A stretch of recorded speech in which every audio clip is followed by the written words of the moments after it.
Yeah, this is part two to a two-part series of talks on my time at Adhisthana, and I think not everyone, a lot of people were here for the first one, but just to give you a bit of context, just over almost a month ago I came back from an intensive Dharma Life Course at Adhisthana, which is kind of the heart center of the movement, or the spiritual headquarters, or it's kind of like the hub for the movement, and there are two communities that live there permanently. There's a men's community and a women's community, and every now and then, often once a year, they have a retreat on, a 5-month, well, not a retreat, but a course on for young women or young men, and this course is called the Dharma Life Course, and the idea is you experience community living, intensive study, and you work together, so there's a sense of right livelihood. And it's very intense in terms of friendship, as well as your day-to-day life is quite public in many ways, which has many advantages as well as being a little bit difficult at times. And last week, 2 weeks ago, last time when I spoke about this, I talked about some of the highlights, especially around faith arising for me, moments that really helped me settle in and feel like I've arrived at the right place, a sense of faith and confidence and trust in the Dharma. And today I want to talk a little bit about some of the things that some of the teachings that really stuck with me throughout the course, and things that I kind of feel like I've brought back with me and is a part of my practice in everyday life now.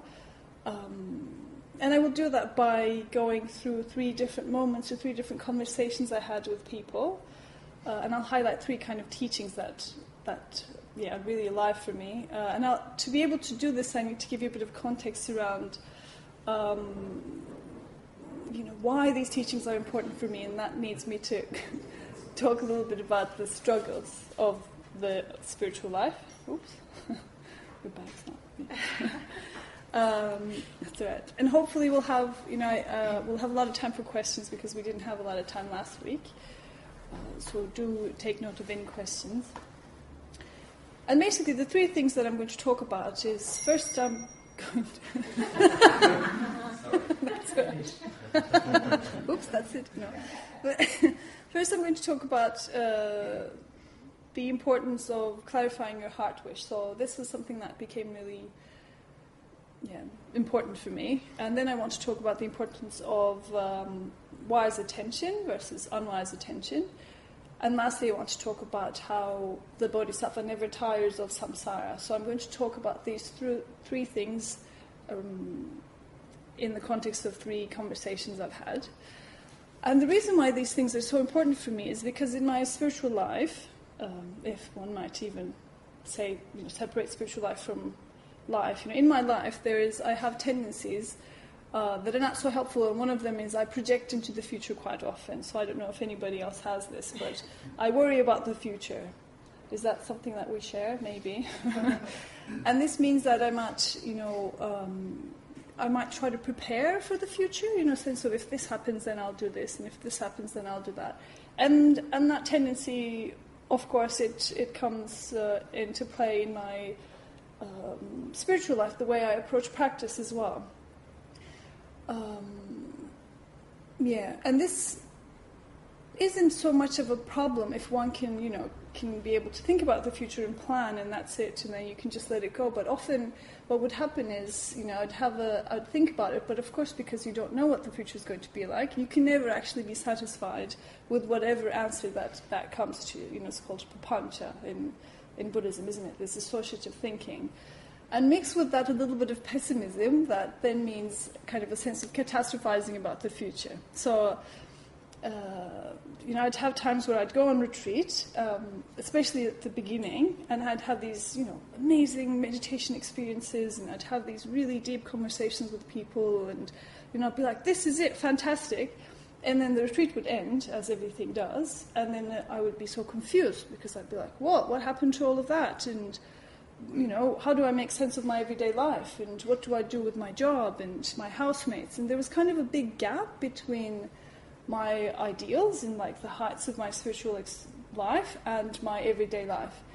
And I found that really painful and confusing. So the way that I dealt with this was trying to always come up with different ways that how I could intensify my practice in the future. So I'd think about, I'll go on this retreat and I'll go on that retreat, and make sure that I'll spend so much time on my own, and I'll meditate a lot, because this gap was so uncomfortable, and that has softened. I think that's one of the biggest blessings of this Adhisthana adventure, is that it's softened, and that's just wonderful. And I could kind of see how that has softened. And the first conversation that I want to kind of talk about, or the first teaching in relationship to this, was a conversation I had with Vasantra. And some of you might know Vasantra. He came on retreat to hold a retreat here a couple of years ago, and I think he's one of the most spiritually advanced people I have ever met. I have just so much respect and love for him, and he's just been very important in my life from early on. And we had a chance to catch up twice, actually, in Adhisthana. And during our second catch-up, we got a bit lost, so we walked for 2 hours, which was fantastic for me. But he was, when we got back, it was 5 minutes until a retreat he was leading was about to start, so it was a bit... But it was fantastic. And during that time, I was telling him about this gap that I was feeling. It was really painful, Oh, how do I manage to kind of make sense of my mundane life, and... isn't the spiritual life about, this adventure, and didn't the Buddha say one should practice like their head's on fire and don't sit at ease, and, all these little teachings I'd take and be like, yep, so I do need to think about the future, and I do need to worry because clearly I'm not practicing hard enough, I think that happens. We get a bit selective with the teachings that we're attracted to, and just kind of justify our own habits. And especially if your habit is around, I'm not practicing enough, then it's just so easy to find so many reasons to say, oh yes, that's true, look, I could do better. And I was telling him about this, and I said, I don't know what to do, and then I just keep worrying, And he said, he stopped, he was really serious, and he said, okay, so does worrying help? Does it really help this problem? And I was like, no, it doesn't, So that was just one little bit of information that's like, really think about it. You have this gap that you feel is painful, but what are you going to actually do about it? Worrying about this is not going to solve anything. And then he said, not in the same conversation, but later on, all of this that you're looking for, the Buddhas and Bodhisattvas, all of that is happening right now in your experience, right now. It's not anywhere else. It's not in a cave in wherever, or it's not... it isn't any more or less possible here than it is on some other intensive condition that I think I need to put myself in, Like this whole idea of freedom is that when you see everything as it is, that's when you're free, So it's not so tied up in getting the right conditions, because that was my kind of thing, how do I get the right conditions? And when he said that, then I was like, oh, no, I don't get it, But I really sat with it, and I think that's a great thing to do, that I'd recommend, even if there's some, this whole thing about advice of the wise, when somebody gives you advice that they know more than you, you know that they're way ahead, and if it doesn't sit right, I think it's good to kind of take it on and feel it out, what is this about, even if it doesn't make sense at that time. And I've been doing that, and I can see what he means then, And then we talked about conditions, and I said, but what about the conditions, We have to put ourselves in the right conditions.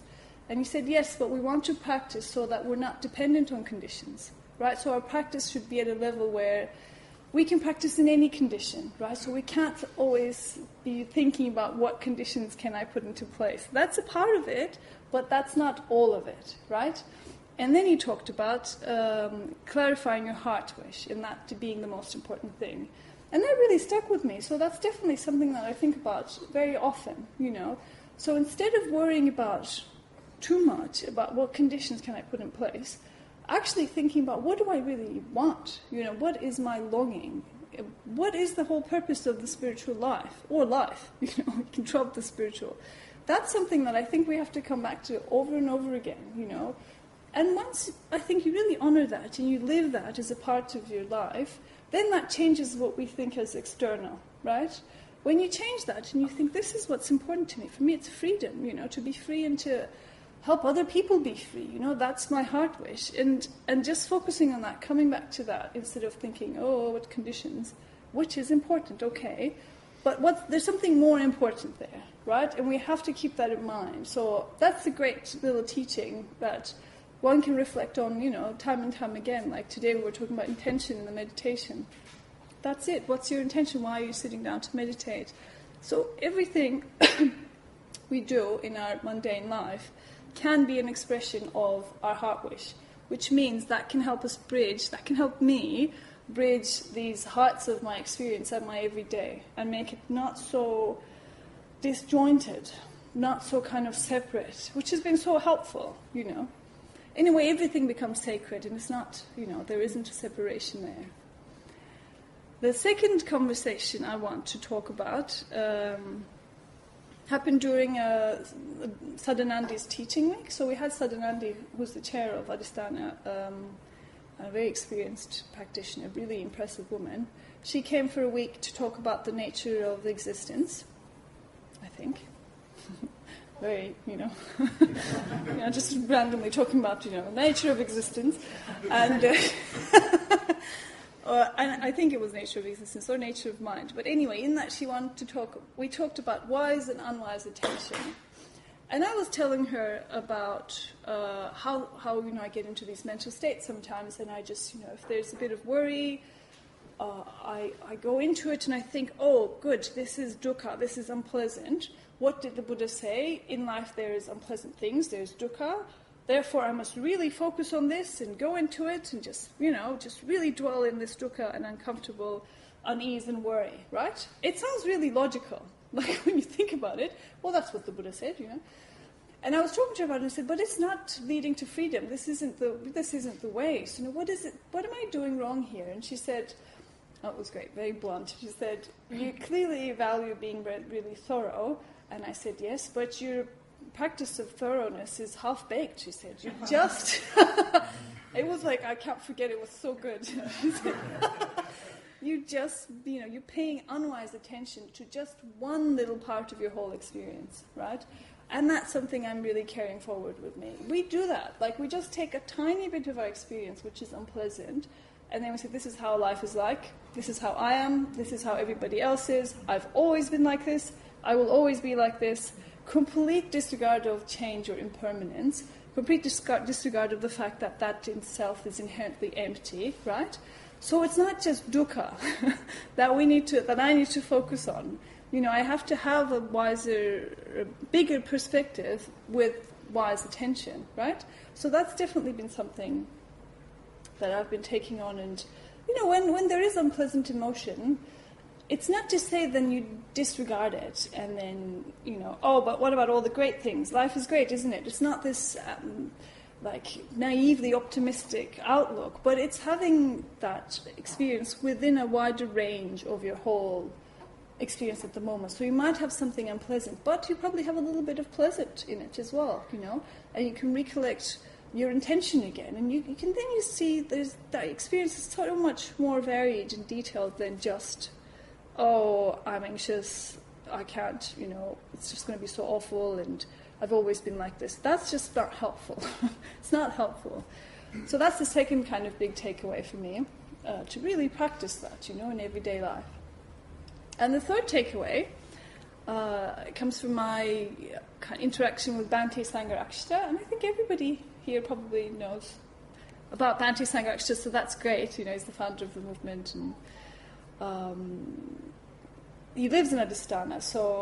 But I met him first in a dream. The first time I met him, it was really fantastic. I was going through a big kind of dilemma, or I was really struggling with something. I was like, I couldn't figure it out, and it was really consuming me. And it had to do with my spiritual life, and I was like, how do I do this, do I do that? And day after day, and I was talking to everyone, and everyone's just like, give it time, and I'm like, that's the last thing I want to do. I just want to solve it, And then I had a dream one night, and Bhante and I were sitting together, and I was telling him about this, and, we talked about it, and he said, don't worry about it. Like, it was just this thing that, don't worry about it. That's not important, really. It's irrelevant, There was a sense of it's, you have to transcend this problem. It's not about solving this thing, And I woke up and I really felt something lifted. It was so interesting. I was like, oh wow, I actually don't have to worry about it. And then I saw an image of him, and until then he was just an image, a photograph in the Buddhist center. But then I was like, oh yeah, it was kind of we did meet, didn't we? That was interesting. Kind of a sense of warming, which is just lovely. And then when I saw him in Adhisthana, the first time I saw him was he came out for his birthday. So you see him sometimes sitting on the bench. He's 92, so he's pretty old. You don't see him walking around. But you see him on the bench with somebody, and and you'd have glimpses of him. So it's kind of like, and then you tell your friend, oh look, there's Bhante. And you're like, oh yes, don't disturb him, and blah blah blah, and all of that. Oh. Yeah. It's pleasant and the unpleasant. That's right. Yeah, that's good news, isn't it? So it was his birthday, and we were all kind of standing in front of the men's community. And there was 100 people or more because it was the international gathering. And then he came out. I think Paramananda helped him out. And it was just really interesting because on one hand, he's like a 92-year-old man who doesn't have really good eyesight and vulnerable and sensitive. But on the other hand, there was something really special about him that you can't really... I don't really know how to describe, but I think there was a sense of he was just totally at ease. He was totally at ease, like nobody else I've seen, And he sat down and I looked at him and there was like the air around him was different, He looked at him again and again and I was like, it's pretty weird, But all right, this is what it is, And then there was a sense of, oh, here we meet again, we meet again. Like a sense of I've known him for a long time, but I hadn't seen him for many, many, many years. And then there he was, And it was just, like how you see your friend coming at the airport and you pick them up and you haven't seen them for a long time and, the doors open, your friend's there and you're like, oh, wow, this is, this heart opening. It was so beautiful. And I was really emotional and I was thinking, is everybody feeling this? And I looked around, no, not everybody, people saw him and some people left. But then I saw Zoe, my roommate. She was just bawling. She was like, whoa, crying. She was completely gone. And then I gave her a hug and I started crying and we were just crying so much that people started being like a bit, oh, you guys, what's happening? So I said, Zoe, let's go for a walk. So we were walking and crying and walking, And there was a field and there was like these really sharp little kind of, I think they cut the grass or something. It was sharp and crunchy and I just remember going crunch, crunch, crunch, cry, cry, cry, It was just this really odd moment and we walked, I don't know why we were walking there. We walked into the middle of the field and we were just standing there, And then we just walked back and sat by the pond and Zoe said, I saw my refuge. And that was just, and what she meant in that is not Bhante as a human being, but the potential of what one can become, the sense of, wow, look at this person who's practiced their whole life and who knows how many lifetimes, and something about them is different and that has the nature of a personal imitation, and that is very moving and reassuring. It's deeply, deeply reassuring. That's the whole point of a refuge, of having a refuge, So that was just really lovely. Yeah, it was lovely. So when I actually got to meet him, that also has a little story. I was struggling with something else again, as one does in the spiritual life. Probably something to do with worrying. And I said to Zoe, oh, this is going on. And she said, well, why don't you, have an intention to have a dream and then you can talk to Bhante in your dream? And I was like, I don't know if I can make that happen, but anyway. So I slept and then I got up and there was no Bhante dream. I was like, okay, it didn't work. Then I was kind of I was talking to Rachel actually, who's not here today, but I was talking to Rachel on the phone, we were Skyping, and I could see Zoe going up and down the stairs in the community, and I was thinking, why is she just, what's happening, But I was on the phone, and then Zoe saw me, and she came in, and she said, I've been looking for you, I've asked everyone in the community, nobody can see Bhante today, would you be able to see Bhante in 20 minutes? And I was like, yes! It's perfect, it's better than having to talk to him in a dream, I can talk to him one-on-one, It was fantastic, so I did go to see him then, and it was just really lovely. But what I want to talk about is about the last time I saw him, and he said something that really stuck with me. Just before I left, maybe 2 weeks before I left, I put in another request to say, can I see Bhante again? And I didn't know if it would happen or not because it depends on his health and his schedule, but it did. And I went in and I said, Bhante, I've came to say goodbye because, I'm leaving. And he said, oh, and I was like, oh, that is sad, isn't it? So that kind of set the tone, and it was just like, oh, and we were talking, and I didn't have anything in particular that I wanted to talk about, so it was so freeing, we were just talking. I had no agenda or questions, But I remember feeling, it was coming, the end of the course was coming, and I was feeling, like this is over, and we go back into the world in some ways, and and I was kind of reflecting on rebirth and thinking, oh wow, like lifetime after lifetime, you go back into the world, and it's like, oh, I was really feeling tight and kind of not one might say really kind of and I said to him, Bhante, I'm thinking about rebirth, and it's just making me feel really tight and worried, and it was funny. He just stopped and he laughed and laughed and laughed. He kind of leaned into his chair and he was like, he really had a good laugh. And I was like, all right. No, I was like, what's coming next? And he said, the Bodhisattva never tires of samsara. And I was like, oh yeah. He said, never stop, with the Bodhisattva, it never tires of helping people, never tires of samsara. And that's just the sense of, that's it, So all of this practice, that's what we've taken on, on the Buddhist path. And he said that in a way that wasn't about a bodhisattva, It was like to me, and addressing something like a potential in me that I can't admit to myself, That the fact that we're all practicing, if one is practicing to become a bodhisattva, one is going to become a bodhisattva, There's kind of no way else around it. That's what happens, And you hear about it, but you're like, oh yeah, the bodhisattvas, and there, you see these rupas. But no, like he's talking to me, and he's addressing the highest in me, and that's just, and for him, it's just a matter of fact, He was just like, oh, he's just never tired of samsara. I was like, all right then, okay, so that's that, that's the end of that. And he said, never give up and take advantage of every opportunity.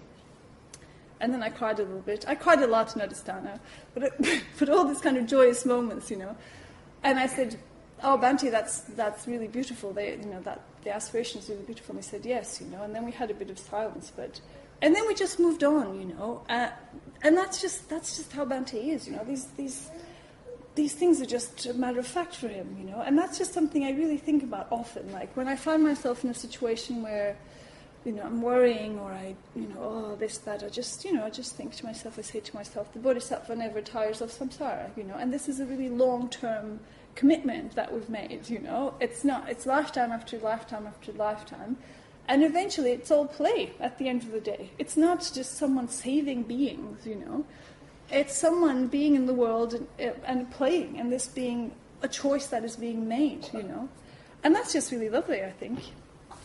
So these are three kind of teachings that have really stuck with me, that I really want to carry with me and see how they evolve, because they all change, don't they? And what this means will change. The Bodhisattva never tires of samsara. That's going to change, But it's a lovely, lovely little teaching. Yeah. And I'm just aware that I want to have some time for questions, so I'm going to leave it there. But yeah, thank you.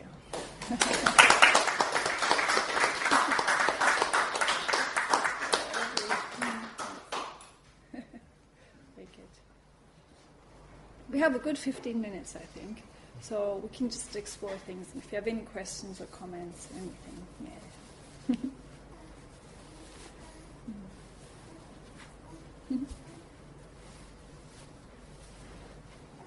So how do you kind of found the re-entry, given all of that and everything that you just said? Yeah. I presume you work and do all that sort of stuff, and so how have you kind of managed to manage all of that? Yeah. Well, the good thing is I haven't started work yet, so I gave myself some time, and the semester doesn't start until end of February, so that's been really good. But I've also been really lucky, I've been staying at a beautiful community, and that's just been so, it's just been so easy in terms of maintaining a sense of kind of intensity of practice and clarity of purpose, and that really helped. And then I went over to Sydney, and I've just been kind of reconnecting with people individually. I've been catching up with people a lot, and that's just really helped in knowing that, kind of remembering, reconnecting, I think. Reconnecting with people. I was quite fortunate because I already have a lot of connections here, so coming back has been relatively easy. But I had friends who, have just started practicing, and for them, being gone for 5 months and coming back, they really struggled because they didn't feel there was as much support. But I'm sure, so far so good, but we'll see what happens once work starts. I think that's probably going to be a thing. Yeah. I think it's just, for me, it's important to catch up with people and stay in touch with the women on my course. That's just really, really important. And my roommate's coming over in May to do a retreat together, so, that's gonna tie me over, I think. Yeah. Yeah. Mm. Yeah. Do you have much free time?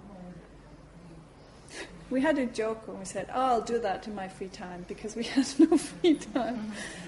No free time. I mean, if you... In summer it was easier to get up, before meditation. Meditation started at 7, so... And it got light at 5:30 or something, so you could get up and have free time and do things. But in winter, that became really difficult. It's interesting, when you live at a retreat center, all of your time is kind of, because everything is quite public and what you do for your life and your work is not separate, the concept of free time has become really strange and not like it is here, like outside of a retreat center, because everything is so connected, So we didn't have a lot of free time. But I think you learn to take time out for yourself when you need to. Like the work period would be 2 hours, and sometimes, you want to take a break and have a cup of tea, and you learn that that's okay, and you need to do that, But initially I was like, no, work period 2 hours, no break, you just do it. And then if you can't finish it in 2 hours, I'll just do the extra work, because I have kind of I want to finish task. But then I was like, no, I don't have to do that. Who sets these, everything is optional, So you really pick up this task of, being able to listen to yourself and know, actually, I don't want to do this, and that's okay. And I'm just not going to do it, or do something else. But it's different than free time. Yeah. It's interesting, that. And what was the work? Oh, lots of different things. So you wouldn't know. Every day it would be different. But mostly helping out in the retreat center, like changing sheets, cleaning bathrooms, cutting vegetables. Sometimes we went apple picking once, which was really fun. Just helping out with the general maintenance of the place. Building things, decorating things, depending on people's ability and interest as well. But contributing to the community life in general. I loved the work period. I really, because you never know what you're going to do. Yeah. So how much time did you meditate? So when we weren't on retreat, there was a morning sit, and that's open to the whole community, men's, women's, and anybody, visitors. And that's from 7 to 7:50, and then 10-minute leg stretch, and then 8 to 8:30. So technically you can sit from 7 till 8:30. And then if you like, in the evening, sometimes, I don't think I've sat more than... I don't think there was a lot of time to do much, but we did lots of devotional practice in the evenings, and then we had 3 or 4 retreats on, meditation retreats, for 3 or 4 weeks. And that was really good, because you do need time off where you're not speaking, and you can just kind of take in everything, and that was really well designed in that way. It was, there was lots of input, but then, 2-3 weeks of input, then a week of retreat. Yeah, that was really helpful. Tell me about the study. So how did you guys go about the study? Yeah. Akasa Jyoti is a young order member, and she's been living at Adhisthana for, I think, 3 years, and she's done the course before, so she designed the whole thing. And it was based on the system of practice. So we had, I think 4 or 5 weeks for integration, positive emotion, spiritual death, spiritual rebirth. And, it was so good, because she's very she knows the strengths of the order members, so she would invite order members to talk about something that they're really passionate about, within the whole context of the 5, spiritual faculties, even though we covered 4. And it would be like, on Monday, you'd have a bit of check-in and they'd say, this is what we're doing this week. And then depending on who was leading it, you'd either have, like a board and, models and actual, lists and things like that, which is a bit more theoretical. And then sometimes you'd have people which want more kind of personal experience, longer check-ins, and how does this relate to your life? And they were all practical, but it really depended on who wanted to teach what. It was great. The whole range of, different teachings and getting it from people who really know their stuff, lots of women on the ordination team from Itir and Aloka, And for me, because I'm not going to, that's not where I'm going to go for my ordination training, So it was really lovely to be able to meet all of these different women and have a sense of them. Yeah, it was great. Yeah, very good. Yeah. Did you see a lot of different types of, because you've been for 5 months there, I'm just wondering how many types of motivation did you see from different people? Like their motivation to go there, is it very similar or is it really? As many different people, as many different motivations, I think I would say in some ways. There's a shared motivation, but I think Nagashuri said this, until we're enlightened we all have mixed motivations, don't we? But yeah, there was a real sense of we all want the same thing, which you don't get in a random collection of people. But then we all have our strengths and weaknesses and our own tendencies and our habits, So, yeah, it was different. Everybody's experience was different. When I think about the women on the course, the other thing is you don't know what you want until you're there, and then you think and then you realize, oh no, it's actually not this, it's something else, and then you're like, oh. So, Adhisthana, I think you say this often, the Dharma's always one step ahead of me, and then that's kind of the sense that you get, even when it comes to motivation, But there was a motivation to change, I think. That definitely was something that everybody had, especially the women on the course, Yeah, and friendship, that was really strong, time and time again, people will talk about how important friendship is, and they've come here to develop friendships. And I think we can safely say that worked. We've got some really good friendships, yeah. So that was a shared motivation. Yeah, I think so. But it's really interesting to ask people about it as well. Why did you come here? And you'd get a different answer, I think. Yeah. Yeah. Thanks, Itir. That was such a lovely sharing. So I missed your talk before, so it was really great to hear something like that. I hope to hear much more. Yeah. I wanted to ask you about wise attention and unwise attention, which I was struck by that. Yeah. And I just wanted to, in the story that you told, the anecdote that you told, the way that I understood wise attention is to see the bigger picture. Yeah. Yeah, definitely. Yeah. To see the bigger picture and to remember change, So it's not just, with unwise attention, what happens is I take one part of my experience and I think this is what it is, and this is the whole of it, and this will not change, I might not have that actual thought, but that's the assumption. I fix it, And I just generalize from that. I'm always like this. This is always like this, Because I've just narrowed my focus into one little part of my experience. But wise attention, you say, yeah, this is like that, but it's also like this sometimes, and for somebody else it's not like that, and it wasn't like that yesterday, and then you just have a bigger perspective. So you're not denying it, you're just putting it in context. And I really think spiritual practice is just having a wider context, most of the time what we're doing is just remembering we don't know. And there's and it's a mystery, all of this is a mystery, and we try to pin it down. And then we pin it down and say, oh, that's it. Look, I've got it now. But that's just unwise attention, Which is interesting because we talk about attention a lot, don't we? Like, pay attention, be mindful. But it's just not, you can't take it literally, Yeah, I think there's lots in this, actually. It would be great to have a whole month looking into attention, Yeah. What do you mean you can't take it literally? We talk about mindfulness, and we say it's about cultivating, let's say, attention, we just want to be more mindful. Sometimes I think people can take that as in, we have to cultivate a lot of attention and clarity and, single-pointed concentration. But you can use that to just pin things down and really go into it in a way that disregards the rest of your experience, because you've just taken it literally. You've been like, that's what I did, I'm being mindful of this feeling, but I'm not being mindful, I'm just focusing, thinking this is all of my experience, But mindfulness actually being, there's 4 foundations of mindfulness, body, thoughts, feelings, the nature of your experience.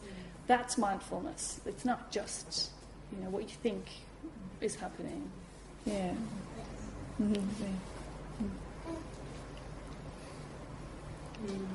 I think it's kind of like when you talk about that, it implies like a tightening actually your energy. It's got nothing loose and opening about it. It's like really, really just tightening down. Yeah. Almost even grasping. Yeah, that's it. Yeah. I'm just wondering, because it was an all women's, is there anything that you would see as being more special about being an all women's group than Yeah. Oh yeah, many things. I loved it.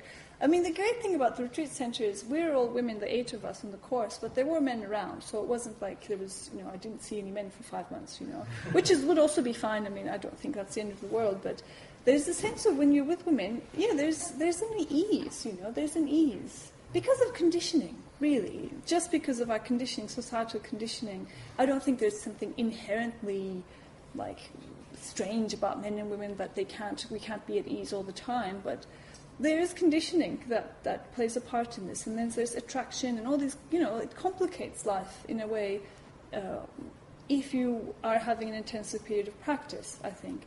In everyday life, of course, it's fantastic, but for that period I really appreciated being with women, and I really appreciate going on retreats with women, just with women, it's, I think ease is the word. It's just like, there's some things I don't have to worry about, that it's just different, a common language, I think. And you'd find it with men as well, I'm sure, men who've been on retreats with men would, I'm not sure, I don't know, I haven't asked, but I assume that would be the case.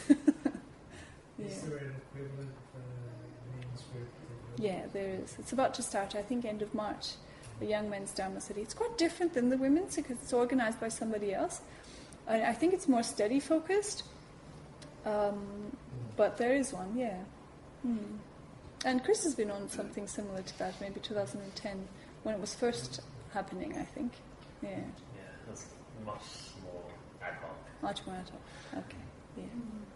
Actually, it's quite interesting because this is like you were taking part in something that probably became a bit of a foundation for what then went on to be developed, and then Angela's also been on. What year were you there? 2015. Okay, so they were probably refining it a little bit as you went into your course, and then so that's incredible that in this room, 3 people have actually been on something of that nature. I just find that just really impressive. Actually, I mean, it's like our heart to have these Dharma journeys is really there. Yeah. Does it bring back memories, Angela, listening to it talk? Yeah, it does. I think Itir had a slightly more harmonious time. Because, there was... Yeah, I definitely related to what you said about there just not being any free time. But ours was very study-focused and, just sometimes at the end of the week you just felt like your head was about to explode because you'd just taken in so... I mean, it was all Dharma, so if your head's going to be filled with anything, it's good for it to be Dharma. But to actually then absorb it and integrate it into your life is another story. So, part of the feedback that we gave to them at the end was that we needed more retreats to break it up and more silence so that we could absorb all of the Dharma knowledge, and it sounds like you guys got that. So that was really good. Yeah. That was an upgrade from... Yeah. It was good. It's just going to keep getting better.